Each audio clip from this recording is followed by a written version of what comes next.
Lebanon Israel সীমান্তের চলমান সংঘাত পেয়েছে নতুন মাত্রা।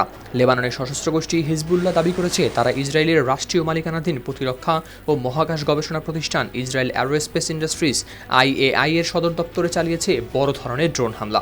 IAI ইসরায়েলি সামরিক বাহিনীর জন্য তৈরি করে থাকে উন্নত ড্রোন, ক্ষেপণাস্ত্র ও স্যাটেলাইট প্রযুক্তি। গোষ্ঠীটির বক্তব্য অনুযায়ী গেল বুধবার ভোররাতে এক ঝাঁক আত্মঘাতী ড্রোন ব্যবহার করে মধ্য ইসরায়েলে অবস্থিত এই স্থাপনাকে লক্ষ্য করে চালানো হয় এই হামলা। তাদের দাবি, সাম্প্রতিক সময়ে লেবাননের বিভিন্ন শহর ও গ্রামে ইসরায়েলি বিমান হামলার প্রতিশোধ হিসেবেই চালানো হয়েছে এই অভিযান। সংবাদ মাধ্যম দ্য ইকোনমিক টাইমসের প্রতিবেদনেও প্রকাশ পেয়েছে এই তথ্য।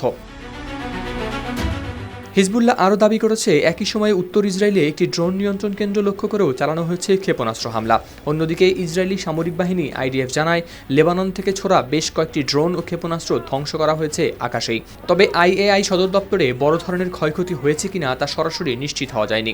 এদিকে সামাজিক যোগাযোগ মাধ্যমে ছড়িয়ে পড়া কিছু ছবিতে ওই স্থাপনার কাছাকাছি আগুনের দৃশ্য দেখা গেছে।